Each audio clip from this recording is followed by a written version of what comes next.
Hello everyone, welcome to the class. भाई आज हम आपके पास लेके आए एक बहुत ही बेहतरीन सा टॉपिक यानी कि फॉर्म्स ऑफ मार्केट से, जिसमें सबसे पहला कंपटीशन के बेसिस पर जो मार्केट रहता है that is perfect competition market. तो आइए जानते हैं परफेक्ट कंपटीशन मार्केट है क्या। तो भाई परफेक्ट कंपटीशन मार्केट कंपटीशन के बेसिस पर सबसे पहला market forms of market chapter के अंदर हम पढ़ते हैं।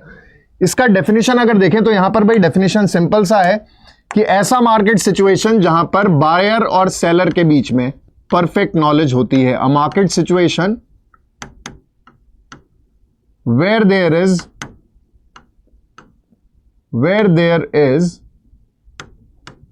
परफेक्ट नॉलेज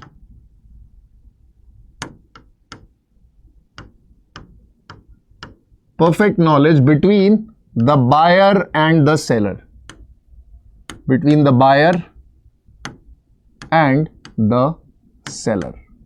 भाई खरीदने वाले और बेचने वाले के बीच में बिल्कुल परफेक्ट नॉलेज है अबाउट मार्केट। पूरी मार्केट सिचुएशन की एग्जैक्ट नॉलेज यहां पर दोनों के पास रहने वाली है, यानी कि बायर भी और सेलर भी दोनों अवेयर है हर चीज से। तो भाई यहां पर कुछ कंडीशंस हैं, कुछ फीचर्स हैं जो परफेक्ट कंपटीशन मार्केट को यूनिक बना देते हैं, यानी कि जो इन फीचर्स पर फिट बैठेगा वही परफेक्ट कंपटीशन मार्केट का एग्जाम्पल बन जाएगा। भाई तो यहां पर बात करते हैं भाई इनके फीचर्स की। अब देखिए परफेक्ट कंपटीशन मार्केट में सबसे पहला और सबसे मेन फीचर यह है कि यहां पर खरीदने वाले और बेचने वाले दोनों बहुत ज्यादा होते हैं। यानी कि पहला फीचर अगर मैं यहां पर देखूं तो first feature is large number of buyers and sellers. भाई खरीदने वाले बहुत हैं और बेचने वाले भी बहुत हैं। इसका सिंपल मतलब यह है कि भाई एक अकेला सेलर पूरे मार्केट को इन्फ्लुएंस नहीं कर सकता, ना ही एक अकेला बायर पूरे मार्केट को इन्फ्लुएंस कर सकता है। यानी कि किसी का एक सिंगल बायर या सेलर का कोई भी सिग्निफिकेंट रोल मार्केट में नहीं है। सेकंड चीज, दूसरा फीचर इसका है भाई कि परफेक्ट कंपटीशन मार्केट में जब सेलर्स बहुत ज्यादा हैं तो भाई यहां पर प्राइस जो होता है वो होता है यूनिफॉर्म, यानी कि सेम। सब जितने भी सेलर हैं सबका प्राइस बिल्कुल सेम रहने वाला है, यानी कि प्रोडक्ट जो बेचा जाएगा वो बेचा जाएगा यूनिफॉर्म प्राइस पर। तो यहां पर भाई यूनिफॉर्म प्राइस पॉलिसी को अडॉप्ट करा जाता है। यूनिफॉर्म प्राइस पॉलिसी, सब सेलर्स का जितने भी सेलर हैं सबका प्राइस जो होगा यहां पर प्रोडक्ट का वो बिल्कुल सेम रहने वाला है। अब बात करते हैं भाई इसमें कंपटीशन की कि कंपटीशन कैसे होगा। तो कंपटीशन की वजह यहां पर भाई एक तो ये आ गई कि सेलर्स बहुत ज्यादा हैं, दूसरा यहां पर यह है कि यहां पर प्रोडक्ट का सब्स्टिट्यूट भी अवेलेबल होता है। Substitutes are present. इस मार्केट में भाई सब्स्टिट्यूट प्रेजेंट होता है, यानी कि जो प्रोडक्ट आप बेच रहे हैं उसके जैसा बिल्कुल सिमिलर दूसरा ब्रांड का प्रोडक्ट भी वहां पर अवेलेबल है, इसीलिए यहां पर क्या हो जाता है, कंपटीशन हो जाता है। तो यूनिफॉर्म प्राइस पॉलिसी के बाद सब्स्टिट्यूट्स यहां पर प्रेजेंट है। फोर्थ नंबर भाई इस मार्केट में जो प्रोडक्ट बेचे जाते हैं वो बिल्कुल सेम होते हैं, यानी कि सेम इन ऑल एस्पेक्ट, जिसके लिए वर्ड यूज करा जाता है होमोजीनियस प्रोडक्ट। तो भाई परफेक्ट कंपटीशन मार्केट का अगला फीचर यहां पर हमारा है कि यहां पर प्रोडक्ट एक जैसे होते हैं, होमोजीनियस होते हैं। Homogeneous products means same in all aspects. Product हर तरीके से colour, size, taste, rate, guarantee, warranty बिल्कुल क्या होगा, सेम होगा, यानी कि सेम प्रोडक्ट बेचा जाएगा। होमोजीनियस प्रोडक्ट यहां पर बेचा जाता है। फिफ्थ पॉइंट पर आते हैं भाई। फिफ्थ पॉइंट यहां पर है कि इस मार्केट में फ्रीडम ऑफ एंट्री और एग्जिट है, यानी कि भाई प्रॉफिट को देखते हुए बहुत सारी फर्म एंटर करती हैं, फिर जब प्रॉफिट गिर जाता है तो फर्म एग्जिट करना शुरू करती है, यानी कि कोई भी रेस्ट्रिक्शन यहां पर नहीं है। तो फ्रीडम ऑफ एंट्री और एग्जिट, फ्रीडम ऑफ एंट्री और एग्जिट, इस फर्म में, इस मार्केट में कोई भी फर्म जो है वो आसानी से एंटर कर सकती है और एग्जिट भी हो जाएगी, यानी कि कोई भी इसके ऊपर रेस्ट्रिक्शंस नहीं लगाए जाएंगे। बात करते हैं भाई अपने अगले फीचर की। तो देखिए यहां पर बेचने वाले बहुत सारे हैं, सबका प्राइस सेम है, प्रोडक्ट का सब्स्टिट्यूट भी अवेलेबल है, जो प्रोडक्ट बेचा जा रहा है वो होमोजीनियस है, यानी कि इस मार्केट में फर्म को एक्स्ट्रा प्रॉफिट कमाने का कोई भी चांस नहीं है, यानी कि फर्म केवल गेन करेगी नॉर्मल प्रॉफिट। तो यहां पर अगला पॉइंट जो आता है वो आता है कि भाई no chances of gaining abnormal profit. Normal profit तो गेन करेगी लेकिन एबनॉर्मल प्रॉफिट, एक्स्ट्रा प्रॉफिट कमाने के चांसेस यहां पर नहीं है। रीजन कि भाई कोई भी सेलर अगर प्रॉफिट ज्यादा कमाने के लिए प्राइस को बढ़ाएगा तो भाई बायर के पास चॉइस होती है, या तो वो दूसरे सेलर के पास चला जाएगा या प्रोडक्ट के सब्स्टिट्यूट पर शिफ्ट हो जाएगा। तो यहां पर बायर के पास चॉइस आ जाती है, इस वजह से यहां पर एबनॉर्मल प्रॉफिट कमाने का कोई भी चांस नहीं होता है। इसी वजह से भाई अगला फीचर हमारा बनता है कि यहां पर फर्म जो है वो प्राइस टेकर बन जाती है, ना कि प्राइस मेकर। तो 7th नंबर पर हमारा यहां पर आता है कि भाई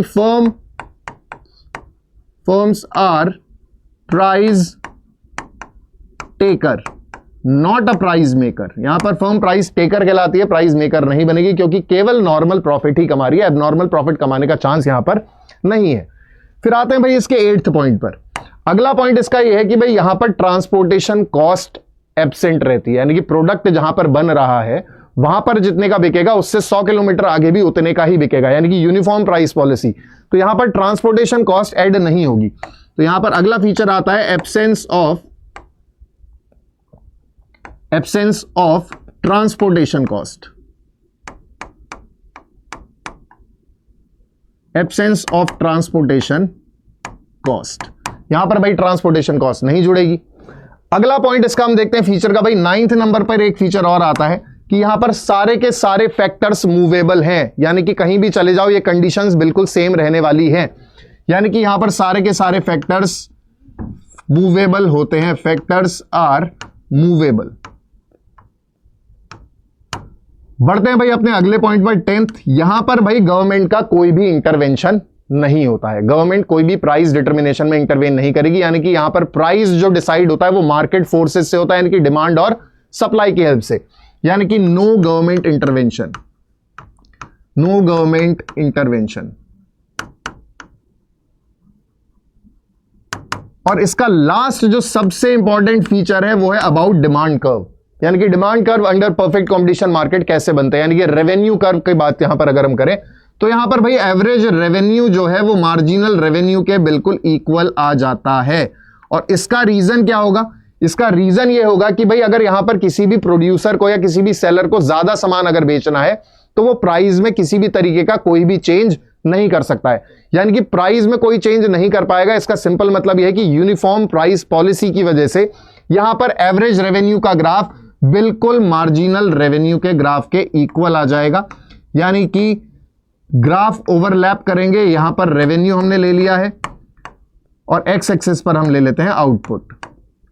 अब यहां पर भाई एवरेज रेवेन्यू और मार्जिनल रेवेन्यू की वैल्यू एक दूसरे के बिल्कुल बराबर आती है, तो यहां पर ग्राफ जो है हमारा वो चलता है भाई एक्स एक्सिस के बिल्कुल parallel, means AR is equals to MR।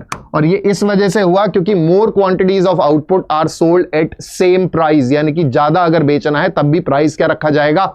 Same रखा जाएगा। अगर वो एक प्रोडक्ट बेचता है तब भी प्राइस उतना है, अगर वो 10 प्रोडक्ट बेचता है तब भी प्राइस उतने का उतना ही रहेगा, यानी कि यूनिफॉर्म प्राइस पॉलिसी की वजह से यहां पर इस जगह पर एवरेज रेवेन्यू मार्जिनल रेवेन्यू के बिल्कुल इक्वल आ जाता है। तो भाई ये था हमारा एक छोटा सा डिस्क्रिप्शन परफेक्ट कंपटीशन मार्केट का, जहां पर हमने पढ़ा कि भाई परफेक्ट कंपटीशन मार्केट में सबसे पहली बात तो खरीदने वाले और बेचने वाले बहुत ज्यादा हैं। एक सिंगल बायर या seller can not influence the market, कोई भी एक अकेला बायर या सेलर मार्केट को इन्फ्लुएंस नहीं कर सकता। दूसरी चीज यहां पर है कि भाई सबका प्राइस यहां पर रहने वाला है सेम, यानी कि यूनिफॉर्म प्राइस पॉलिसी यहां पर फॉलो करी जाती है। 3rd नंबर पर यह था कि भाई कंपटीशन इस वजह से है क्योंकि यहां पर जो प्रोडक्ट बेचा जा रहा है उसका सब्स्टिट्यूट भी मार्केट में अवेलेबल है। साथ ही भाई जो प्रोडक्ट बेचे जा रहे हैं by different firms they are homogeneous, means they are same in all aspects, हर तरीके से प्रोडक्ट सेम है। इन कंडीशंस की वजह से और फ्रीडम ऑफ एंट्री और एग्जिट तो है ही भाई कि कोई भी एंटर कर सकता है प्रॉफिट को देख के, और जब प्रॉफिट कम होता है तो कोई भी फर्म एग्जिट कर जाती है, यानी कि एंट्री और एग्जिट पर किसी भी तरीके का कोई भी रेस्ट्रिक्शन यहां पर नहीं रहने वाला है। अब बात करते हैं भाई अगले पॉइंट की, तो यहां पर इन्हीं सारे फैक्टर्स की वजह से, इन्हीं सारे फीचर्स की वजह से कोई भी परफेक्ट कंपटीशन फर्म जो होती है परफेक्ट कंपटीशन मार्केट की, वो एबनॉर्मल प्रॉफिट गेन नहीं कर सकती है। क्यों नहीं कर सकती है? क्योंकि यहां पर buyers have choice of shifting to the other seller और टू द सब्स्टिट्यूट, क्योंकि यहां पर दूसरा सेलर भी अवेलेबल है और प्रोडक्ट का सब्स्टिट्यूट भी अवेलेबल है, तो यहां पर जो बायर है उसके पास चॉइस आ जाती है। इसीलिए फर्म एबनॉर्मल प्रॉफिट यहां पर गेन नहीं कर पाएगी, केवल नॉर्मल प्रॉफिट पर चलेगी। अगला यहां पर यह है कि इसी वजह से फर्म को बोला जाता है कि फर्म यहां पर बन जाती है भाई प्राइस टेकर, ना कि प्राइस मेकर। तो भाई प्राइस टेकर फर्म को बोलते हैं। एब्सेंस ऑफ ट्रांसपोर्टेशन कॉस्ट, क्योंकि यूनिफॉर्म प्राइस पॉलिसी रखनी है, कहीं भी प्रोडक्ट बिके प्रोडक्ट का प्राइस उतना ही रहेगा जितना एक जगह पर है। तो भाई एब्सेंस ऑफ ट्रांसपोर्टेशन कॉस्ट का सिंपल मतलब है कि प्रोडक्ट जहां पर प्रोड्यूस हो रहा है वहां पर जितने का बिक रहा है और उससे दूर जाके करीब 100 किलोमीटर या 200 किलोमीटर दूर जाके भी उतने में ही बिकेगा, तभी जाके वो प्रोडक्ट जो है या वो फर्म जो है वो परफेक्ट कंपटीशन मार्केट के अंदर आएगी। अगली चीज भाई, इसके सारे के सारे फैक्टर्स मूवेबल है, यानी कि कहीं भी चले जाएं ये वाले फैक्टर्स बिल्कुल सेम रहने वाले हैं। अगर फैक्टर्स मूवेबल नहीं होंगे तो फिर से वही बात आ जाएगी कि वो फर्म परफेक्ट कंपटीशन मार्केट में नहीं होगी। नेक्स्ट यहां पर था कि भाई गवर्नमेंट का कोई इंटरवेंशन नहीं है रिगार्डिंग प्राइस डिटर्मिनेशन। यहां पर जो प्रोडक्ट का प्राइस है वो डिसाइड होता है मार्केट फोर्सेस से, यानी कि डिमांड से और सप्लाई से, तो गवर्नमेंट कोई इंटरवेंशन यहां पर नहीं करती है। लास्ट पॉइंट हमने यहां पर पढ़ा भाई डिमांड कर्व यानी कि revenue curve under perfect competition market, तो उसका यहां पर बिहेवियर देखने को मिलता है एवरेज रेवेन्यू मार्जिनल रेवेन्यू के बिल्कुल बराबर आ जाता है। और इसी वजह से जो हम ग्राफ बनाते हैं वो AR is equals to MR, एक पैरेलल लाइन आती है एक्स एक्सिस के। तो ये था हमारा परफेक्ट कंपटीशन मार्केट एक बहुत ही छोटे से रिव्यू में। और ऐसे ही और टॉपिक्स के लिए फॉलो करिए CUET PG अड्डा 247 को। Thank you.